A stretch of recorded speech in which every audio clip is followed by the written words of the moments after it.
안녕하십니까. 4차시 온라인 강의를 시작하겠습니다. 이 시간의 주제는 신들의 정원 왕릉 40기. 왕릉은 한 개, 두 개 하지 않고 그 터기자를 써서 40기, 기라고 해야 맞겠습니다. 그 왕릉은 조선시대 왕릉은 모두 42기가 있습니다. 그런데 불행히 남북한으로 갈려졌기 때문에 이 두 기는 북한 개성에 있죠. 그리고 이 40기, 남한에 있는 40기가 2009년 세계 유네스코에서 세계유산으로 등재가 됐습니다. 세계문화유산. 그래서 능에 가볼 때마다 그 앞에 다 표지판에 그 세계유산의 그 엠블렘이 있고 거기에 설명이 써 있을 겁니다. 그래서 왕릉 40기에 대한 이야기를 시작하겠습니다. 흔히 신들의 정원이라고 말합니다. 그 국내에 유명한 여행 전문가들이 1순위로 추천한 데가 동구릉입니다. 동구릉 가보신 분들은 또 계시겠지만 꼭 한번 이번 강의를 계기로 꼭 한번 가보시길 부탁드립니다. 새벽에 일찍 가시면 그 물안개가 산 전체를 피어오르는 모습이 아주 장관이라고 그러는데 저도 가보지는 못했고 100만 평인데 요즘 말로는 그린벨트입니다. 그걸 화소라고 말합니다. 불화자 보금자리 소자에서 화소. 그래서 거기에는 소나무 가지는 꺾지도 마라. 금표를 곳곳에 해놨습니다. 금표. 맨 먼저 제가 이 모형도를 제가 한 것은 모든 왕릉 포맷이 조성 포맷이 이렇게 되어 있다는 것을 먼저 설명을 드리려고 한 것이고, 이걸 제대로 이것만 공부를 하면 일일이 다른 능들을 일부러 이렇게 갈 필요가 없을 정도로 이게 표준안입니다. 말하자면. 이걸 일단 설명을 하고 들어가겠습니다. 능에 대해서 먼저 할 것은 왕과 왕비의 그 능만 능이라고 합니다. 왕세자하고 왕세자빈의 능은 원이라고 합니다. 동산원자 써서. 그 다음에 뭐 대군, 공주, 옹주 이들이면은 전부 우리 일반인들이도 마찬가지로 묘라고 합니다. 그래서 왕릉이 42기가 있고 남한에 40기가 있고 원은 16원이 있습니다. 16기가. 그래서 지금 보시면은 맨 먼저 왕릉을 가시면 진입공간, 세 구간으로 나눠져 있습니다. 그래서 진입공간에 가면 제시를 볼 수 있죠. 능참봉이란 말 많이 들으셨죠. 80의 능참봉, 종 9품에 해당됩니다. 그래서 능참봉은 여기에 제실에서 기거를 하면서 1년에 한 번씩 임금이 이제 초운간을 하라고 참배를 오시면 그 정자가까지 안내하는 역할을 합니다. 그래서 그 짧은 기간, 뭐 길어봤자 뭐 한 2km 정도, 짧으면 아주 더 짧을 수도 있고, 임금은 여기 그 전날 와서 목욕제계를 할 수가 있게 돼 있고, 뭐 가까운 데는 뭐 그 하루에 당일치기를 할 수도 있겠죠. 능참봉으로 가장 유명한 사람이 그 동사 수남 안정복이라는 사람이 있습니다. 영종조 때 학자죠. 동사강목이라는 역사책을 진 사람입니다. 능참봉을 하면 특별하게 할 일이 없겠죠. 물론 그 소속된 토지, 노비 관리하는 역할도 할 거고, 원찰이 있습니다. 능마다 원찰 이런 관리를 하겠지만 대부분 시간에 좀 자유로우니까 공부를 엄청나게 해서 학자가 된 겁니다. 그런 사람도 있는 반면에 이이첨이라는 사람은 그 능참봉을 하면서 뭐 광해군 때 신하죠. 광해군 눈에 쏙 들게 이렇게 했나 봐요. 그래서 2조 판서까지 간 사람도 있고, 어쨌든 능참봉을 가다 보면 그 다음에 한 게 왕궁도 마찬가지입니다. 궁궐도 금천이 있었고 금천교가 있듯이 왕릉도 금천이 있습니다. 서에서 동쪽으로. 만약에 물길이 없으면 만들어야 됩니다. 그래서 여기는 속세하고 이쪽하고는 다르다. 왕기가 흘러나가지 못하도록 밖으로. 이래서 금천이 있고, 그 넘어가면 홍살문이 있죠. 홍살문이 있는 거 아시죠? 저기 왕릉이 있죠. 또 성균관에도 있습니다. 서원에도 있고요. 사당에도. 저기 뭐 그 효녀문 뭐 이런 데도 있을 수도 있죠. 그래서 그게 신성한 곳이라는 걸 표시하는 거죠. 붉은 인주로 돼 있죠. 그리고 태극무기가 있고 삼지창에서 이렇게 있고, 그걸 딱 넘어가면은 배위라고 배위라고 작은 단이 있는데 여기에서 임금님이 목례를 하는 겁니다. 일단은요. 그 다음에 길이 두 개가 있죠. 그걸 이제 참도라고 말하는데 한쪽은 조금 높고 한쪽은 좀 낮습니다. 그래서 조금 높은 쪽이 그거는 신도입니다. 귀신이 가는 겁니다. 귀신. 그 능침의 주인공. 능침이 이렇게. 그리고 그 밑에 것은 어도라고 임금님이 걷는 길이고요. 왕세자도 어도를 못 걷죠. 그래서 어도 옆으로 걸어가고 이렇게 두 줄로 쭉 가서 이제 여기서 꺾어서 정자각. 정자각은 하늘에서 보면 고물의 정자. 고물의 정자 아시죠? 고물의 정자. 고물의 정자를 닮아서 정자각이라고 하는 거고요. 거기에서 제상에다가 이제 음식을 차려놓고 제사를 지냅니다. 초원관, 아흥관, 정원관 이렇게 제사를 지내죠. 여기 가다 보면 건물이 두 개가 있습니다. 부속 건물들입니다. 하나는 수복방. 수복방은 노비들이 이 행사 의식을 치르는데 여러 가지 잔심부름을 해야 될 사람들이 수복방이고요. 이 옆에 이 왼쪽에 있는 것은 수락관. 음식을 쌓아놓는 겁니다. 제수를. 제수를 여기서 장만하는 건 아닙니다.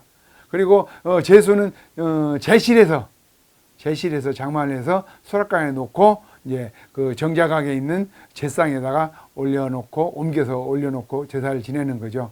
재밌는 것은 여기에서 이제 동쪽으로 올라가는 정자각 올라가는 계단이 두 개가 있습니다. 당연히 귀신이 올라가는 길이 있고 임금님이 올라가는 길이 있죠. 그런데 서쪽으로 내려온 계단은 하나에 있습니다. 그러면 임금님이 글로 내려와야 됩니다. 그것은 귀신은 음식을 받아 먹고 바로 그 능으로 봉분으로 들어가는 귀신 길이 있습니다. 구멍이요.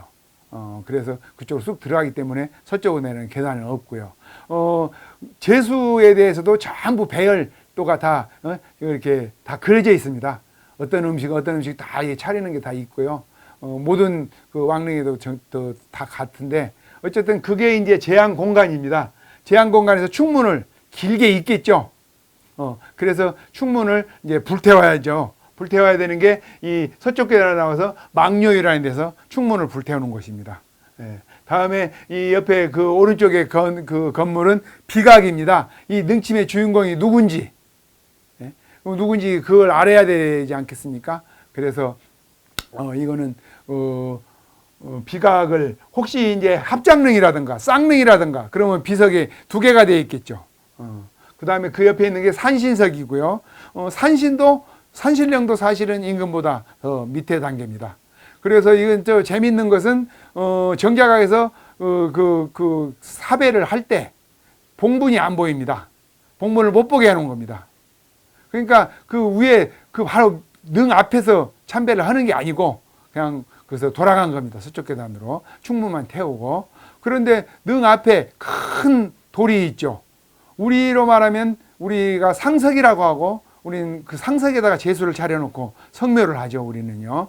그런데 그건 상석이 아니고 왕릉 앞에 있는 그 큰 돌은 사각형 돌은 혼유석이라고 혼이 나와서 논이는 돌입니다. 혼유석. 그래서 이제 이따가도 그런 설명이 계속 나오겠지만 제한 공간 끝나면 바로 능침 공간으로 갑니다.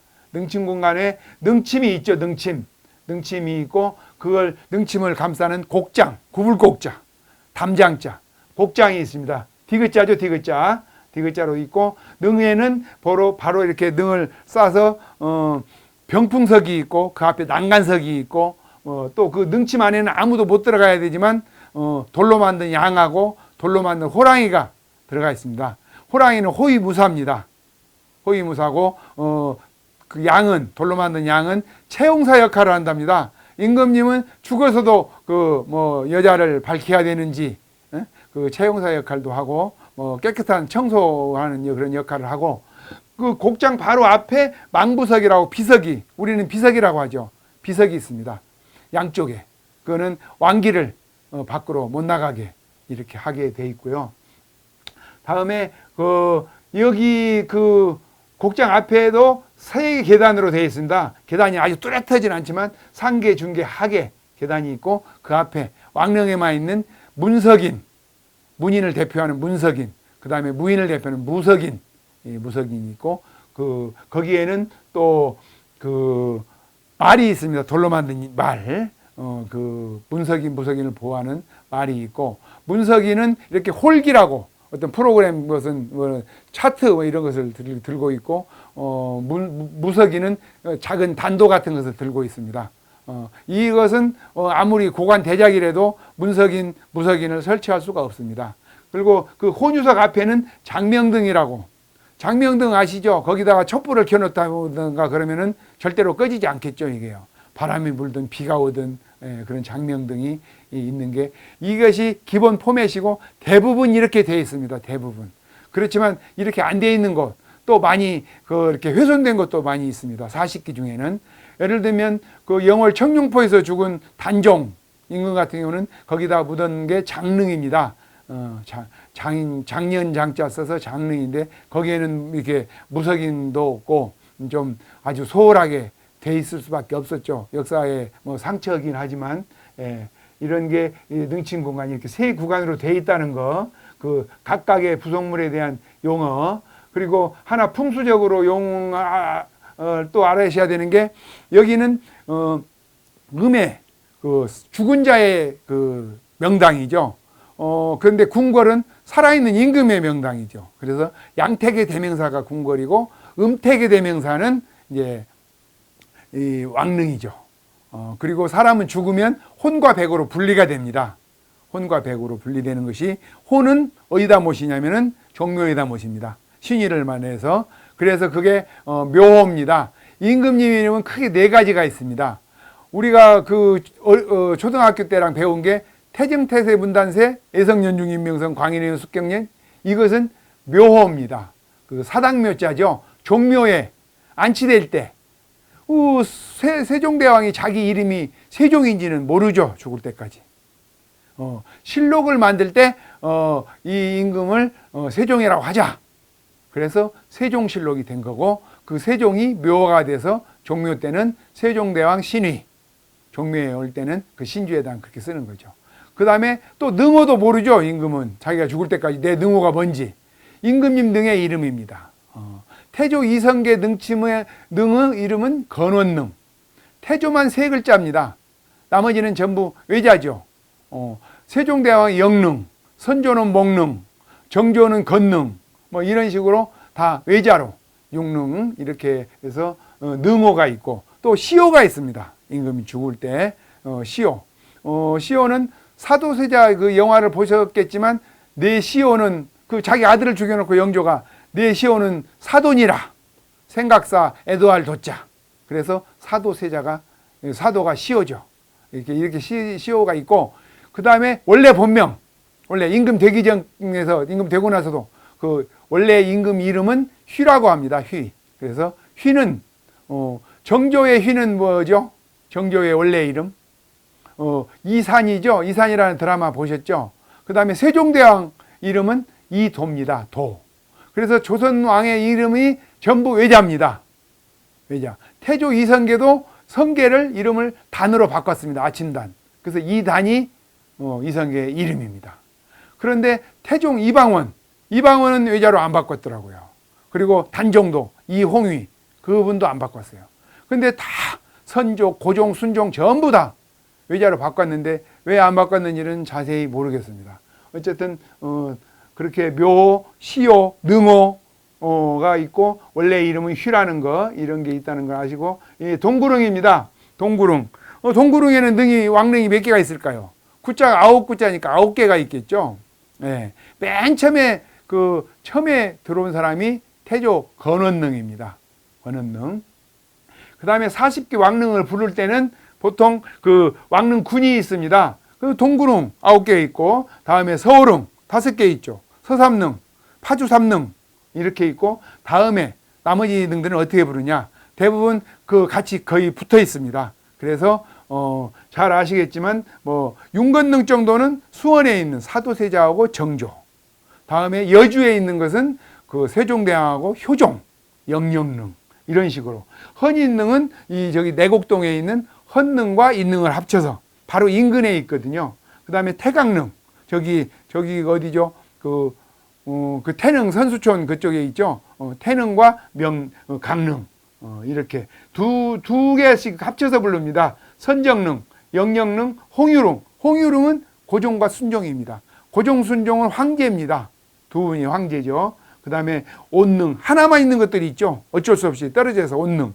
온능은 7일간의 왕비에 나온 단성왕후 신씨의 능이 온능입니다. 그리고 사능은 일편단심 단종만 그리다가 80몇 세에 돌아가신 정순왕후 송씨의 능이 사릉, 저 구리 쪽인가 있죠. 다음에 정능. 정능이 원래는 그 지금 덕수궁 쪽에 있었습니다. 그 지금도 정동이라고 하죠. 정동. 덕수궁 쪽에 있었는데 그 이성계의 계비죠. 태조의 계비. 그 강씨. 그걸 태종 이방원이 계모죠. 계모를 그 계모 이복 동생 두 명을 다 죽였죠. 그리고 그 도심에 있는 게 너무 눈꼴 씌어가지고 그걸 저기 지금 정릉으로 옮겼습니다. 그게 정릉이고요. 다음에 의릉은 경종, 장희빈의 아들 경종, 뭐 광릉, 수양대군 세조, 뭐 또 장릉이라는 이름은 세 기가 있는데 다 한자 이름은 다 다르죠. 글장장도 있고 뭐 장년장자도 있고. 다음에 재릉은 그 태조 이성계의 정비 첫 번째 부인이죠. 한씨죠. 청주 한씨. 여기는 1392년 조선이 이렇게 되기 전에 돌아가셔서 개성에 있는 거고요. 후릉은 제2대 임금 정종, 방과죠. 방과. 이분은 2년 정도 하다가 무서워갖고 그 거센 동생 터프한 태종 이방원이 무서워서 얼른 왕위를 물려주고 개성에서 끝까지 살다가 죽었습니다. 서울에 안 오고. 그래서 재릉이라고 있고요. 이렇게 40기가 있다는 것을 말씀드리고 다음에 왕릉의 다양한 형태에 대해서 말씀드리겠습니다. 이렇게 봉분이 하나 있는 것은 단능이죠. 그냥 단능. 그 다음에 봉분이 두 개 있는 것은 쌍능이겠죠. 쌍능. 근데 재밌는 것은 부부 합장. 능이 봉분은 하나 있는데 부부가 들어있는 거죠. 그게 세 개가 있습니다. 세 기가. 근데 첫 번째 대표적인 능이 영능, 꽃뿌리 영자 쓰는 세종대왕 능이 여주에. 그게 봉분이 하나고 그 왕비하고 같이 있는 겁니다. 그런데 그걸 어떻게 알겠습니까? 그게 하나도 단능이고 한 개 이게 또 합장능인데 합장능인지 단능인지 알 수가 없잖아요. 그것은 재밌는 게 알기 쉽게 있으면은 아까 말씀드린 혼유석이 두 개입니다. 두 개. 혼유석이 두 개니까 저 능은 합장능이구나 이렇게 알 수가 있고 또 비각을 보면 알 수 있습니다. 이 봉분의 주인공이 누군지. 그러면 합장능인데 비각은 그 바로 세종대왕 영능이라고 쓰고 또 그 옆에는 그 누구죠? 그 심씨 왕후 이름이 심씨의 능이라고 돼 있으니까 알 수 있죠. 비각을 보면. 봉분이 하나인데 비각에 두 명이 써 있으면 그런 거고요. 그 다음에 세 개가 있습니다. 봉분이 세 개. 삼연능. 동구릉에 유일하게 한 기가 있습니다. 이럴 때 삼연능 할 때 임금님은 어디에 위치해 있을까요? 임금님은 대부분 가운데라고 말씀합니다. 그리고 정비가 왼쪽에 있고 뭐 계비가 오른쪽에 있다고 말씀하는데 그것은 전혀 잘못된 것이 서상제라는 예법에 죽은 자의 위치는 방향은 반대입니다. 산자하고. 그래서 서쪽이 그러니까 우쪽이 숟가락 쪽이 더 위에입니다. 그래서 삼년능일 때는 맨 오른쪽에 있는 능이 임금의 능이고 봉분이고 그 가운데가 정비고 그 옆에 왼쪽에 있는 게 계비고 그 동구릉에 유일하게 한 기가 있고 삼연능 그 삼연능도 많이 다르게 모르는 분들이 많더라고요. 그 다음에 동원 이강능이 있습니다. 한 언덕 한 둔덕에 강이 두 개가 있습니다. 그 이야기를 하다가 풍수로 왕릉도 마찬가지로 봉분 뒤에는 잉이 있어야 됩니다. 그 궁궐에도 그랬었죠. 배부를 잉자 잉태하다고 잉이 있어야 되니까 없으면 억지로 조성을 해야 됩니다. 근데 대부분 있는 것을 고릅니다. 그 다음에 임금이 누워 계신 쪽이 그게 혈입니다. 혈 구멍혈자. 그 다음에 아까 무석인이 있는 그 앞에가 명당입니다. 밝은 자리 명당. 그렇게 되고 왕릉은 또 하나 다른 게 그 명당 앞에 강이라고 언덕강이라고 두툼하게 또 쌓아놔야 됩니다. 왜냐하면 정자각에서 봉분을 볼 수 없도록. 그래서 잉, 혈, 명당, 강이 있는 게 그 궁궐하고는 또 다르죠. 양택하고는, 음택은. 그래서 동원 이강릉은 어떤 이야기냐면요. 같은 언덕에 있는데 강이 두 개가 있는 겁니다. 언덕이. 그 이강릉의 이자는 아라비아 숫자 이자가 아니고 달을 이자입니다. 강이 다르다는 겁니다. 강이. 근데 정자강은 하나입니다. 선조능 같은 경우는 정자강이 하나인데 강이 세 개입니다. 동원 삼강릉이죠. 그거요. 강이 세 개가 있는 거죠. 그런가 하면은 동원 상하릉도 있습니다. 동원 상하릉은 광릉, 수양대군, 세조인데요. 세조의 능이 앞 위에 있고 그 밑에 왕비의 능이 밑에 있습니다. 상하 같은 언덕인데 그래서 동원 상하릉 이렇게 말합니다. 마지막으로 재미있는 게 우어제가 있습니다. 우어제. 영조 임금은 첫 번째 왕비를 굉장히 사랑했는데 일찍 돌아가셨답니다. 그래서 서울릉에 있는데 그 왼쪽에다가 오른쪽에다가 아예 자기 나중에 신우지지라고 말하죠. 네, 여기다 묻히겠다. 이렇게 능을 조성을 했습니다. 그러니까 능은 없죠. 봉부는 없고 비어 있는 거죠. 그러니까 오른쪽이 비어 있는 거죠. 오른우 비러. 그리고 곡장은 고스란히 똑같이 이렇게 넓게 돼 있죠. 그러니까요. 그 사진을 보실 수 있을 건데 그걸 보면 참 그대로 놔뒀습니다. 그래서 내가 죽으면 거기다 묻어라 했는데 그 정조가 할아버지죠. 할아버지가 얼마나 미웠겠어요. 아버지를 죽게 만든. 그래서 일부러인지 확실치는 않지만 그 동구릉에다 묻었습니다. 동구릉에. 그리고 그 계비 정순하고 김씨하고 같이 묻었어요. 그래서 거기는 쌍릉이 되어 있는 거죠. 우어제 이쪽은 지금까지 비어 있고 재밌는 그런 일도 있고요. 여기 등이 바로 태조 이성계의 건원릉입니다. 건원릉 재미있는 것이 봉분이 잔디가 아닙니다.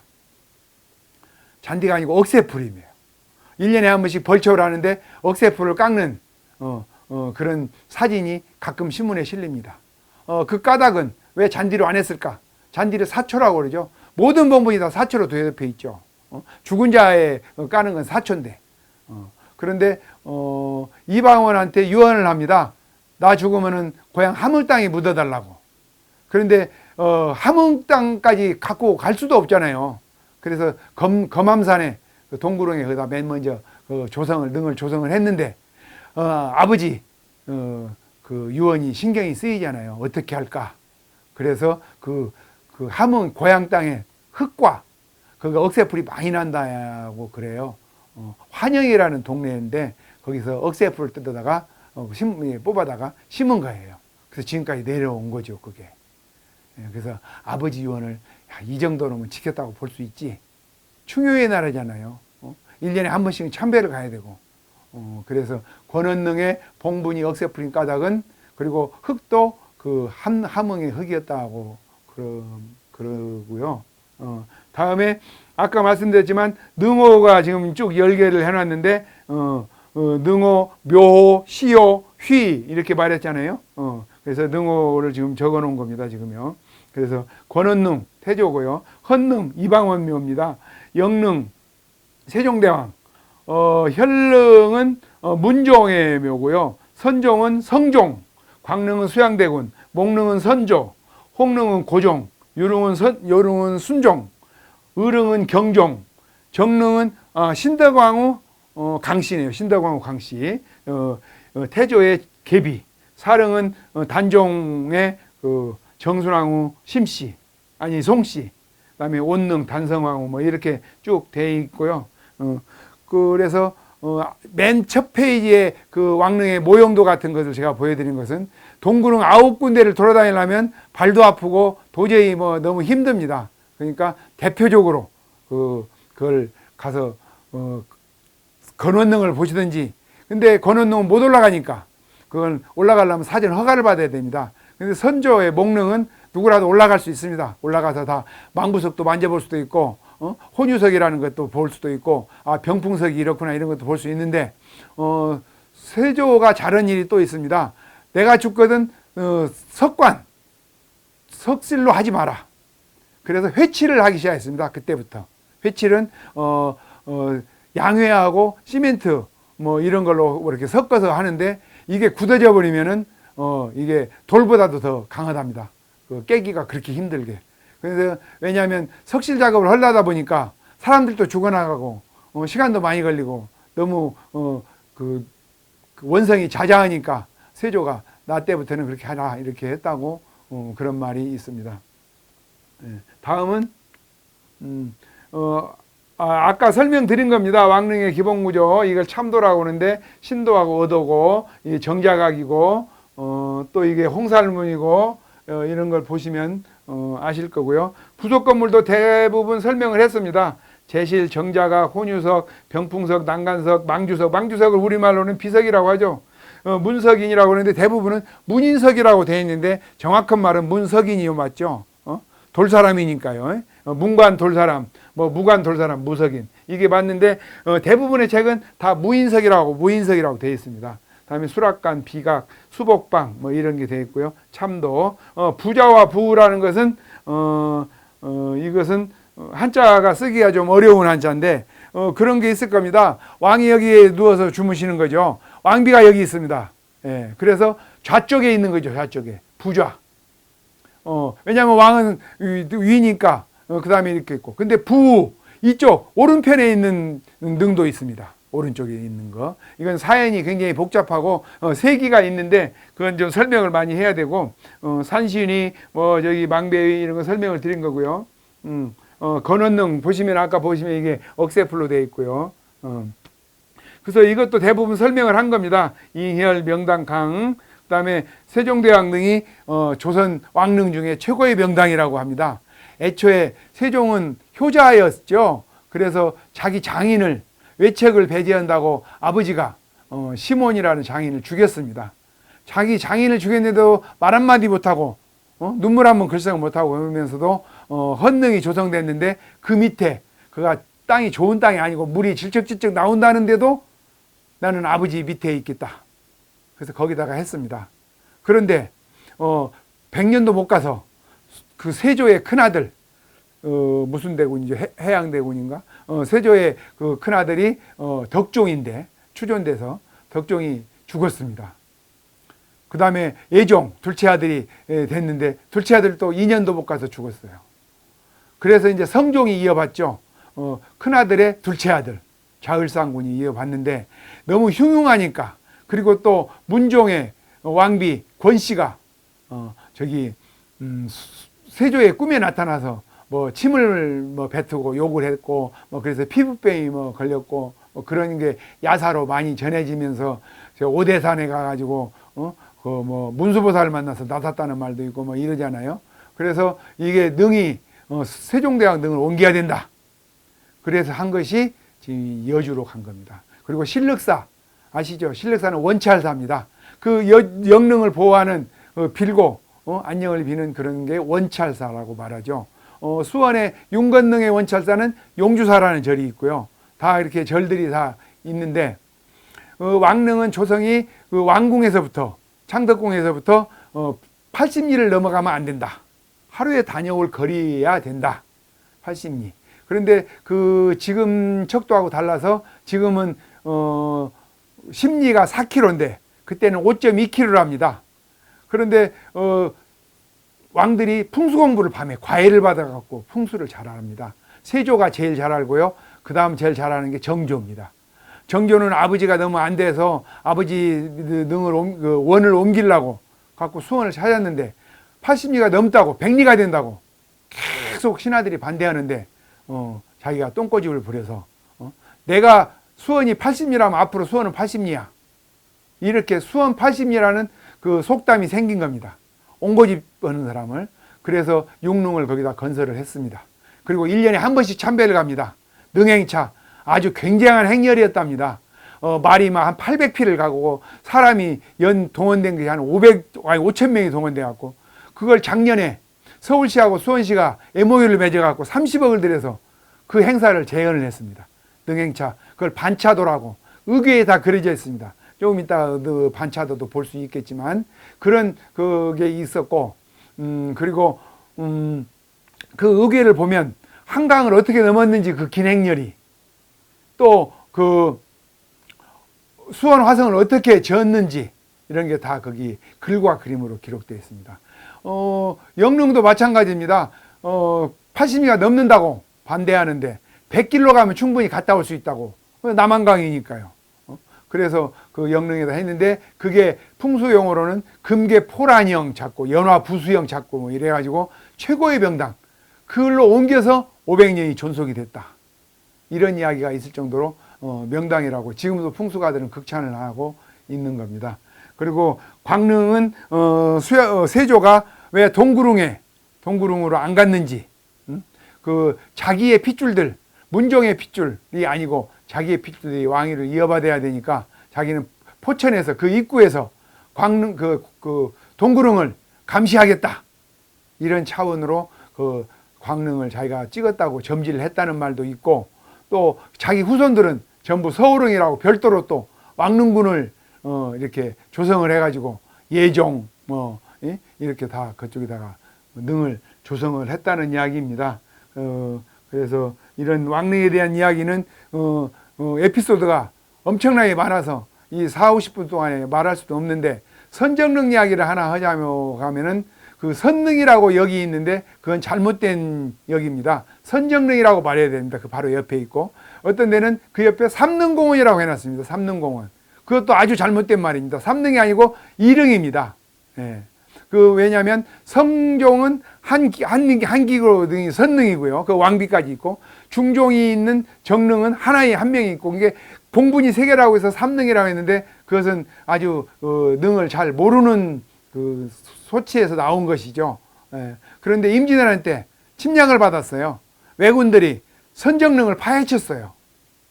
파헤쳐서 그 임금의 시신을 없앴다고 그래요. 그런데 어디로 갔는지도 모르고 임진왜란 끝나고 나서 재밌는 것은 우리나라에서 일본에 그 선정릉 파헤친 그 사람을 송환해라. 그래서 일본에서 2명을 송환을 했어요. 그런데 사실은 그 사람들은 전쟁에 참여하지도 않은 사람들이래요. 근데 그런지 알면서도 그 사람들을 참수를 시켰어요. 그 범인으로. 그런 우스운 일도 있고 그 회치를 세조 광릉서부터 했다고 그러잖아요. 이 회치를 하면 그 깨부수기가 무지무지하게 어렵대요. 그런데 그 구한말에 흥선대원군이 아주 풍수의 대가입니다. 마지막 대가죠. 그래서 자기 아버지 묘를 저쪽 충남 예산으로 옮겼습니다. 이게 남영군묘입니다. 우리 국사책에서 배웠죠. 뭐 오페르트 제독인가가 와서 뭐 남영군묘를 훼손하려다 못했다고. 아무리 깨부술라도 못 깨부수었는데 그쪽으로 옮긴 것은 강원도에 있는 묘를 그쪽까지 옮긴 것은 어거지로 옮깁니다. 어거지로 옮기는데 나중에 황제가 2명 태어날 때다 명당 뭐 이래가지고 그걸 옮겼다고 그래요. 그래서 대체 그 고종순종 황제죠. 그래서 그렇게 됐는지는 모르겠지만 어쨌든 그런 역사도 있고 왕릉에 대해서 굳이 구비구비 이야기가 많은데 그런 이야기들을 이게 반차도입니다. 능행차 반차도. 그때는 능이 아니었고요. 원이었습니다. 영우원. 수원에 있는 거요. 그래서 1년에 한 번씩. 이게 원행차 반차도죠. 사실은 정확하게 말하자면. 예. 그래서 이렇게 쭉 직책 또 뭐 말수 뭐 이런 걸 하는데 재밌는 것은 왕의 가마. 임금님이 탄 가마에 임금님 얼굴은 안 그려져 있습니다. 왜냐하면 임금님 얼굴을 그렸다가는 잘못하면 그 암살 뭐 이런 것도 이렇게 우려가 돼서 안 그려서 있는 것이고요. 임금님이나 그 왕후가 이제 돌아가시면 바로 임시 TF 관청을 3개를 만듭니다. 그래서 만든 관청이 빈전도감, 국장도감, 산능도감. 빈전도감은 어쨌든 시신을 잘 관리를 해야 되잖아요. 그 걸리는 시간이 최소 5개월, 어떤 경우는 6개월이 걸리니 5개월 동안 그 이렇게 더운 날 시신이 썩을 거 아니에요. 그 안 썩게 하는 방법 이런 것들도 다 과학적으로 다 마련을 해놓은 거예요. 참 놀라운 일이에요. 그 서울시내 그 동명에 보면 동빙고동, 서빙고동, 빙고라는 건 얼음 창고입니다. 한강이 얼음을 크게 얼면 뭐 대한 소환 때 크게 두껍게 얼면 그걸 톱으로 다 잘라가지고 그걸 차곡차곡 땅속에다가 묻어놓습니다. 보관을 해놓죠. 그걸 갖다가 여름에 상이 나면은 그걸 갖다가 차곡차곡 밑에다 쌓고 그 나무로 이렇게 그 우물정자도 해갖고 그 밑에다가 얼음을 놓는다는 거예요. 그 설치 방법이 이제 그게 설빙입니다. 설빙. 세울 설자에다가 얼음빙자 설빙. 그리고 그 생미역, 큰 생미역을 갖다가 덮어놓으면 최대한 안 썩는 거예요. 부패가 안 되나 봐요. 그렇게 해서 버텨갖고 하는데 그걸 관리하는 도감이 빈전도감이에요. 빈전이라는 걸 모셔놓고 있는 거죠. 우리 지금 요즘도 그러죠. 빈소라고 그러죠. 빈소. 빈소. 거기에는 빈소에는 그게 있어야 되거든요. 시신이 있어야 돼요. 빈소에는. 근데 사실은 우리 잘못된 게 빈소라고 해놓고 사실은 시신이 없거든요.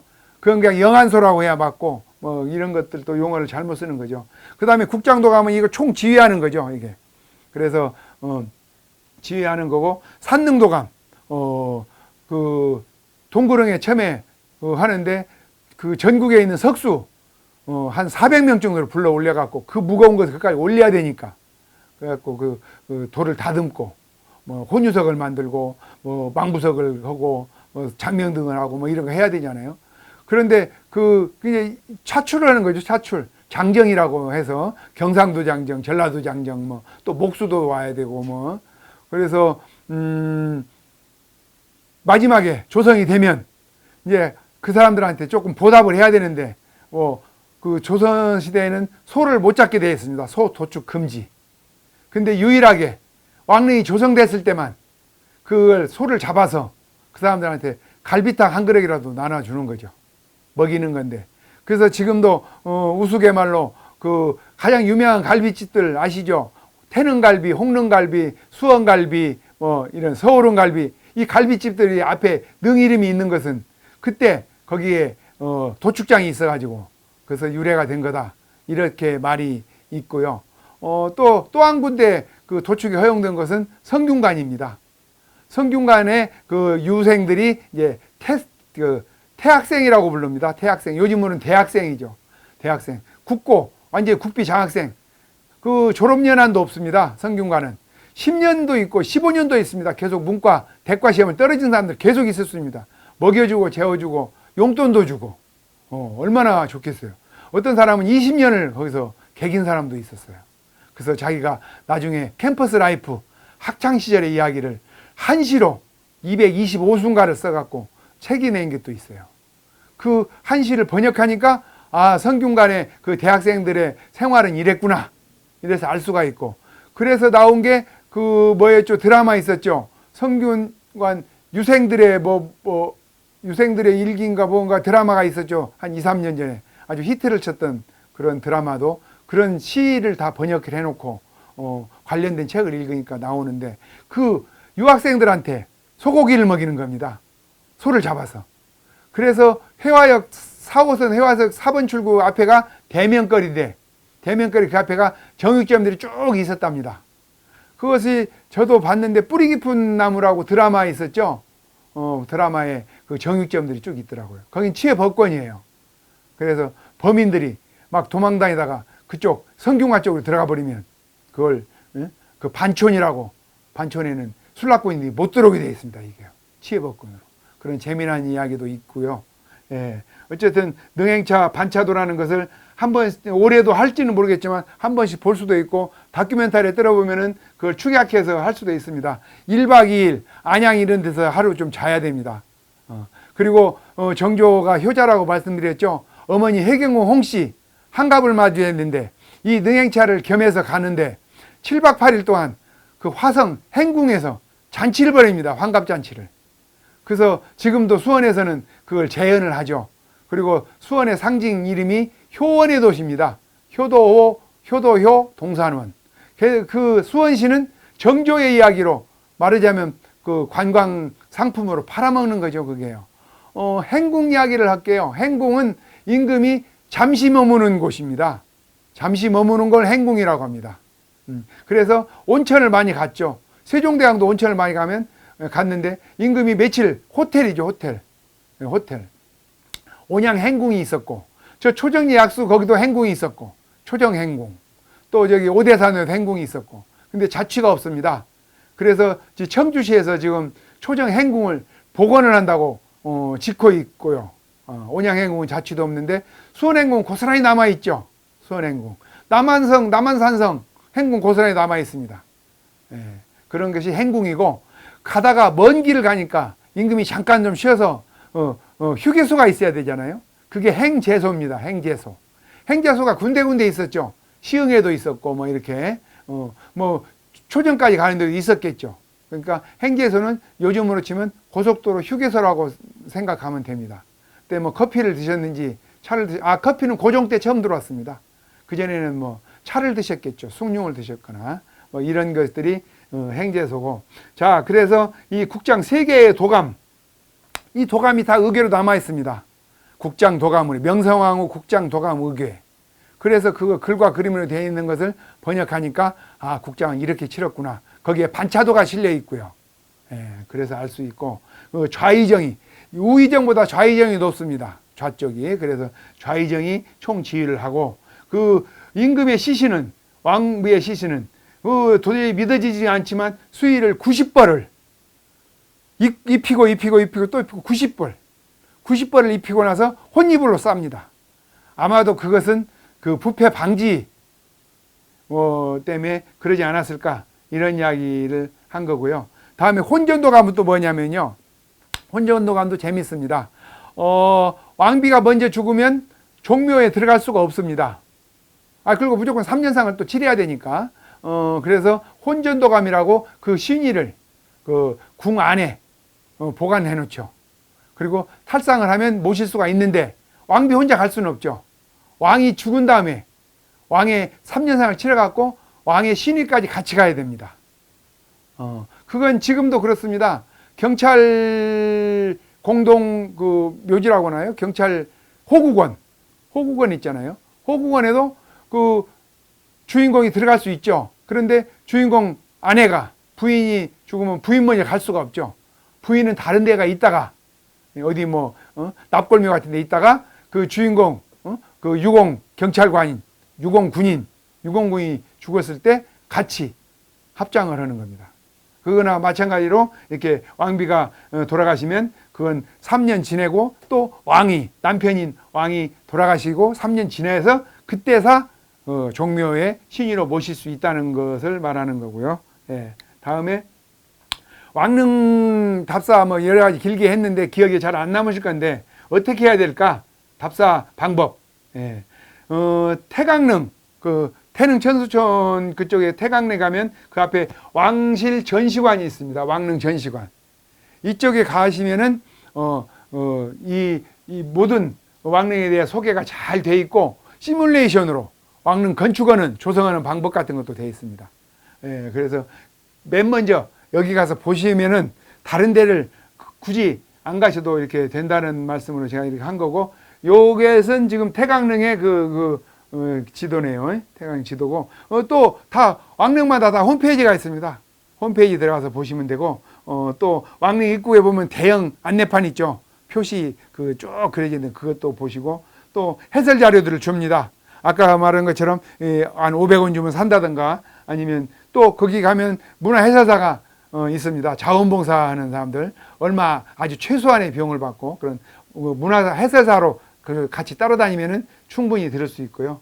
예, 이런 식으로 해서 하고, 다음에 제 책을 하나 소개를 시켜드리면은요, 아까 말씀드린 것처럼 나도 문화해설가가 될 수 있다. 궁궐편의 저자 최동군이 능묘편도 아주 자세하게 해놨습니다. 뭐 전문가가 아니니까 우리는 그걸 굳이 다 할 필요는 없지만 크게 그것만 알 수 있고, 또 풍수가 그분이 왕릉이야말로 조선의 산 역사다. 왕릉으로 이어지는 수많은 스토리들이 하면은 조선을 이해하는 데 지름길이 될 수 있고, 또 이런 실록을 비롯해서 조선 왕릉실록이라는 책도 이렇게 있습니다. 이런 3권 정도 읽으시면은 다 알 수 있는데, 또 뭐 이런 책은 좀 약간 재미있게 이야기거리로 만들었더라고요. 왕릉 가라사대. 네? 이렇게 재미있는 책도 있고, 그래서 이 왕릉은 음택의 대명사 왕릉, 양택의 대명사 궁궐 2차, 3차 시에 이렇게 이야기를 했는데, 가장 추천할 것은 동구릉을 한번 가보시면은, 또 거기 가면 기념관이 있습니다. 박물관. 그러면은 시뮬레이션을 해서 석지를 어떻게 조성했는지 지렛대로 원리를 해서 그것만 보면 그렇게 크게 힘은 안 들 것 같은 이런 생각이 들 정도의 자세한 안내들이 되어 있으니까 그런 걸 보시면 좋을 것 같고요. 요즘은 이제 주 5일에 52시간이 정착이 될 거고, 가족끼리 큰 돈 안 들이고 도시락 싸가지고 가서 왕릉 공기 좋은데 미세먼지 같은 건 없는 그 100만 평 그린벨트 동구릉 이런 데, 서울릉 이런 데를 가보시면서 가족에도 돈독이 할 수도 있고 그런 기회가 되는 이번 강의를 꼭 한번 가봐야 되겠다. 가보신 분도 많겠지만 이런 계기가 되겠으면 저로서는 고맙고 영광이겠습니다. 예, 고맙습니다.